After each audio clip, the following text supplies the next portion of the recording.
इन दोनों महिलाओं में यानी रागिनी नायक में और चित्रा त्रिपाठी में एक मर्तबा फिर लड़ाई शुरू हो गई है।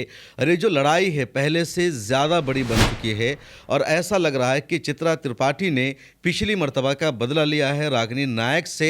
और पिछली मर्तबा की लड़ाई तो ट्विटर पर हुई थी, एक्स पर हुई थी, लेकिन इस मर्तबा की जो लड़ाई है वो सीधे सीधे लाइव शो में हो गई है। और लोग कह रहे हैं कि चित्रा त्रिपाठी ने बदला ले लिया है, लेकिन डायरेक्ट बदला नहीं लिया है बल्कि बीजेपी के नेशनल स्पोक पर्सन के जरिए बदला लिया है।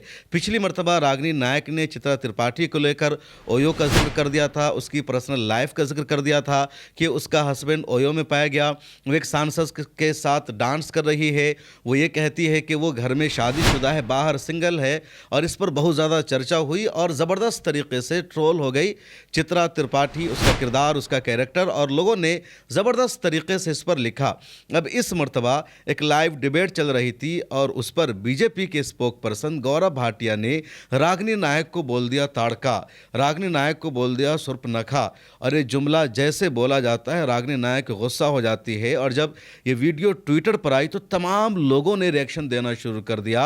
सुप्रिया श्रीनेट ने, साक्षी जोशी ने, आलोक शर्मा ने, बड़े बड़े जर्नलिस्ट ने, और सब लोगों ने कहा कि रागिनी नायक भी 2 बच्चों की मां है और ख़ुद देश के वज़ीर-ए-आज़म नरेंद्र मोदी को रागिनी नायक से माफ़ी मांगनी चाहिए क्योंकि इनको भी गाली दी गई है। ये 2 लफ्ज़ यानी ताड़का और सुरपंखा कितनी बड़ी गाली है ये मैं आपको आगे बताऊंगा, पहले ये क्लिप सुन लीजिए। मुंह देखो अपना, ताड़का कहीं की, गौरव भाटिया ये क्या भाषा है? ये बहुत गलत बात है, ये बहुत गलत बात है गौरव भाटिया जी। व्यक्तिगत टिप्पणी किसने करी बताइए? क्या व्यक्तिगत टिप्पणी? क्या व्यक्तिगत टिप्पणी? हटाइए, चुप कराइए, फिर मैं बोलूँ। अब बोलिए, चुप हो गया वो।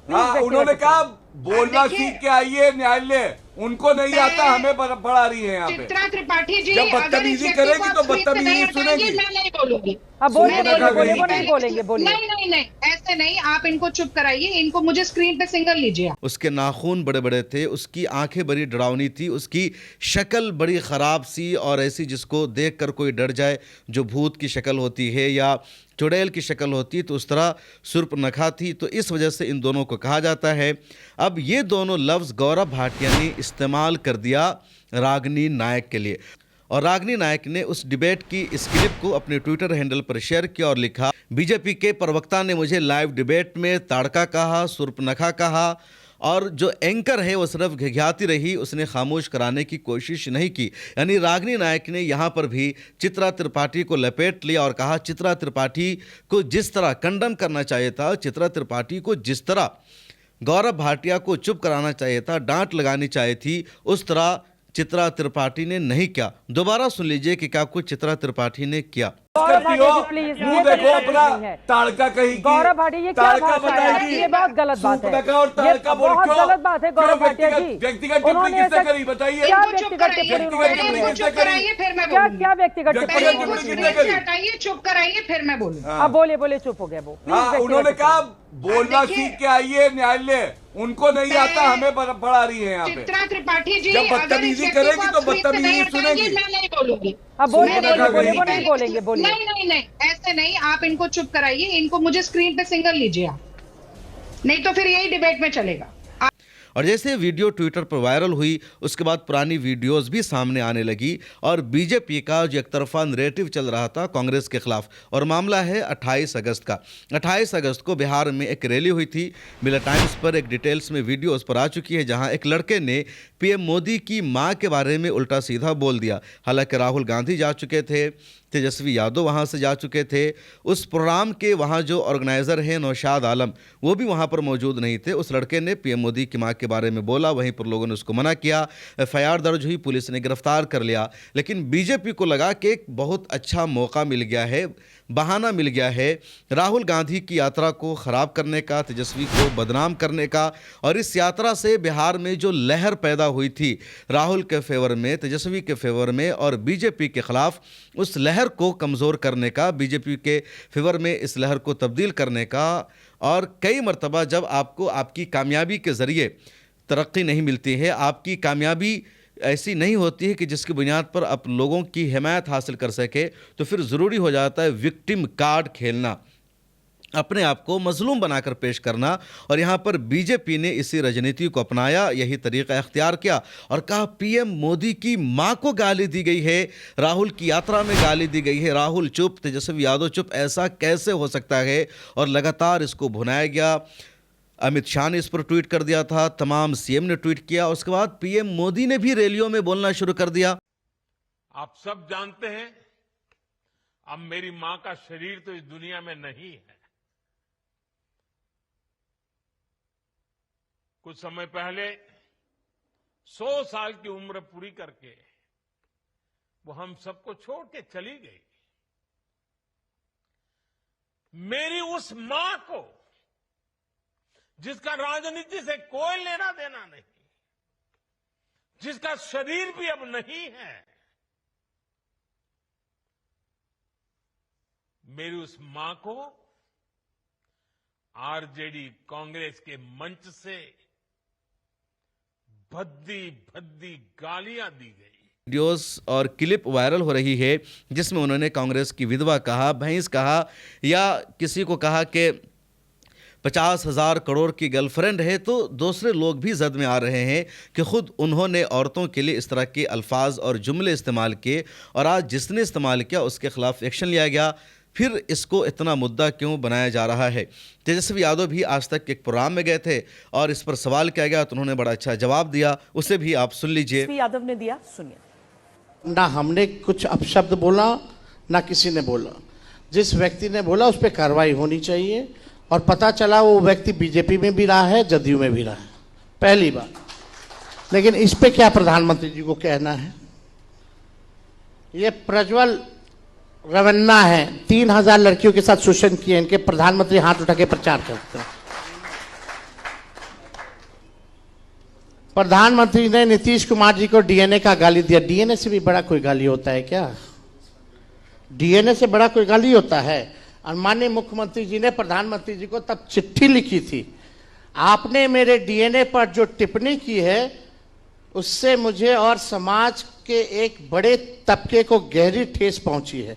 मेरा मानना है कि आपने इन शब्दों से न सिर्फ बिहार बल्कि बिहार से बाहर रहने वाले लोगों ने भी खुद को अपमानित महसूस किया है। मोदी जी, आप जानते हैं कि मेरे पिता एक स्वतंत्रता सेनानी थे और माँ एक सामान्य गृहिणी। मैं बिहार के ग्रामीण परिवेश के एक साधारण परिवार में पला बढ़ा। ये समय नीतीश कुमार जी का चिट्ठी है। डीएनए से भी बड़ा कोई गाली होता है क्या? अब आप देखिए, मणिपुर में नंगे जो है हमारी बहनों को, जो किया है, आज तक प्रधानमंत्री ने एक शब्द बोला क्या? महिला पहलवानों का शोषण करने वालों का ये लोग टिकट देते हैं, अब बात करते हैं। क्या बात कर रहे हैं?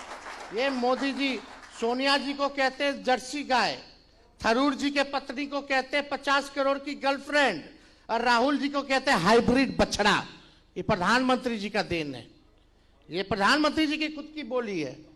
और यही नहीं, एक मेरे पास से प्रधानमंत्री किसको किसको ट्विटर पे फॉलो करते हैं। ये अरविंद केजरीवाल जी की माँ की गाली दी जा रही है, जो ट्वीट करने वाला है, ये आप पढ़ नहीं सकते हैं, इतना घिनौना है। उसको नरेंद्र मोदी जी जो है फॉलो करने का काम करते हैं। और यही नहीं, हमारे बरखा दत्त जो है, जो महिला पत्रकार, उनको जो गाली देने वाले लोग हैं उनको प्रधानमंत्री जो है फॉलो करते हैं।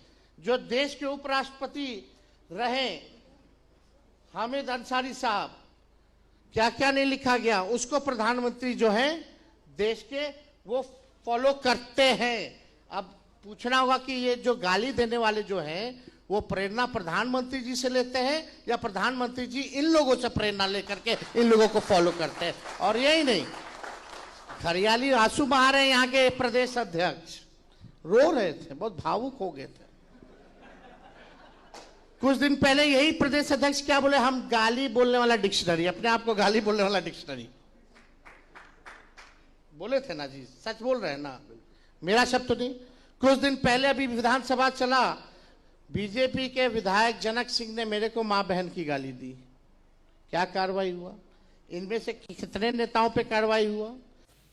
तो आपने सुना कि ये सब टीवी चैनलों पर हो रहा है और चित्रा त्रिपाठी को पिछले दिनों जिस तरह की शर्मिंदगी का सामना करना पड़ा था, उसके लगा कि रागिनी नायक को आज ताड़का कहा गया, सुर्पनखा कहा गया, तो उसका बदला पूरा हो गया है। इसलिए बतौर एंकर उसने अपनी जिम्मेदारी भी नहीं निभाई। गुस्सा पहले से उसको था, लेकिन बीजेपी के लिए ये उल्टा पड़ गया है और सोशल मीडिया पर बीजेपी के लिए जवाब देना भी मुश्किल हो रहा है। आपकी क्या राय है कमेंट सेक्शन में लिखिए और गुजारिश है पब्लिक फेस के इस यूट्यूब चैनल को सब्सक्राइब कर लीजिए। यहाँ भी कुछ ज़रूरी खबरें हम आपको देते रहेंगे। अपना ख्याल रखिए। क्या आप एक ऐसी प्रॉपर्टी में इन्वेस्टमेंट करने की सोच रहे हैं जो आने वाले समय में हाई रिटर्न दे? तो आज मैं आपको ले चलता हूं एक ऐसे लोकेशन पर जहां एशिया का सबसे बड़ा एयरपोर्ट बनने जा रहा है और साथ ही इंडिया की सबसे बड़ी फिल्म सिटी भी बनाई जा रही है। जी हां, मैं बात कर रहा हूं जेवर की, जहां ये दोनों बड़े प्रोजेक्ट बन रहे हैं और आने वाले 3 से 4 महीने में जेवर एयरपोर्ट स्टार्ट भी हो जाएगा।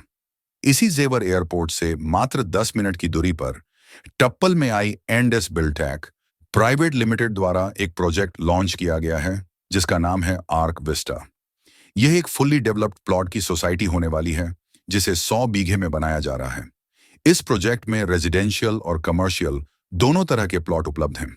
इस प्रोजेक्ट में आप 50 गज से लेकर 500 गज तक के प्लॉट ले सकते हैं। इस सोसाइटी में आपको चौड़े सड़क, बिजली, पानी, सीवर, पार्क, स्ट्रीट लाइट और सिक्योरिटी की सुविधा मिलेगी। जैसे कि आप इस वीडियो में देख पा रहे हैं, सड़क के दोनों तरफ अभी से ही प्लांटेशन कर दी गई है ताकि इस सोसाइटी में भरपूर हरियाली और स्वच्छ वातावरण रहे।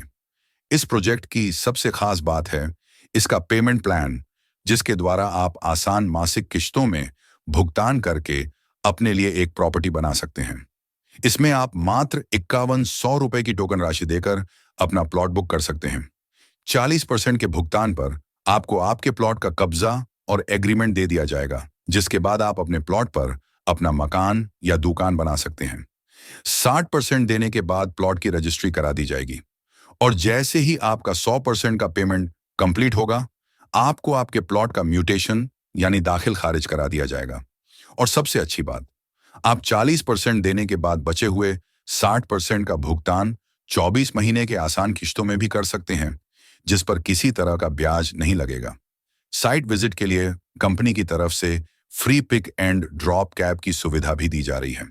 तो देर ना करें और इस वीडियो के नीचे दिए गए नंबर पर कॉल करके आज ही अपना साइट विजिट बुक करें और जेवर एयरपोर्ट के पास अपने लिए एक प्लॉट जरूर खरीदें, जिससे आने वाले समय में आपको अपने इन्वेस्टमेंट का बहुत अच्छा फायदा मिल सके। धन्यवाद।